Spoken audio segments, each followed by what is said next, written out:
When is bad time to buy real estate? We only hear it's always good to buy real estate. Real estate is great investment. Buy, location, location, location, all these cringe things that you hear from real estate people. But there are actually a few times that it is a bad time to buy real estate. Let's talk about that. Hey, welcome back to my channel. This is Shawn, the Realtor guy from Portland, Oregon. I've been selling since 2008, so I've seen a thing or two. So if your market is appreciating more than, I say, 15% a year, that's a time that you may want to put a break on.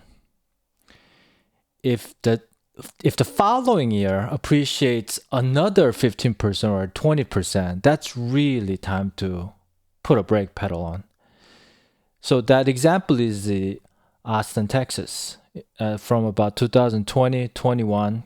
Do you see that chart? That chart went up that high. At the peak, I believe it was like $290 per square foot. I'm looking at the median price. I kind of lost it there. Oh yeah, here we go. So this chart is between 2020 and 22. They basically went up 57% in two years.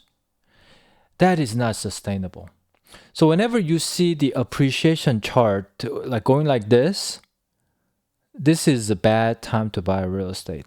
In fact, many of these homeowners, if they have to sell right now, they have to bring money because depending on which year, how much you overpaid.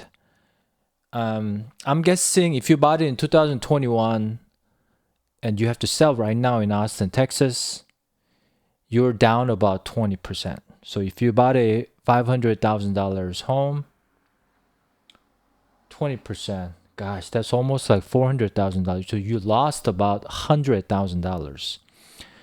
And I made another video about it to kind of break even at after hitting the bottom and annual appreciation of 4%, you have to wait like 7-8 years to break even if you bought in 2021. At the same time, Portland, Oregon didn't go too crazy. My chart isn't showing here. So what it is basically, Austin did this. Oh, you can't even see there either. Austin did this. Portland did this. So the linear line, that's what you need to look at. And we typically say traditionally 4 to 5% annual appreciation is just keeping up with the inflation. So if the linear line is like this, if it goes up here, that's the time that you really shouldn't buy. The good news is that if you are going to keep that property, then it's fine because you probably got one of the best rates. So it doesn't apply to good news or bad news to like, you can't really do a formulated yes or no thing. If you have to sell, you're in trouble. If you don't have to sell, that's fine because you probably got a decent deal at a mortgage rate of about 3%. So if you want to rent it out, you can cash flow, you're doing just fine. My last point is that when it comes to real estate, the optionality is really the main key. For people who have to sell, they don't have option to rent out. Then you're in trouble.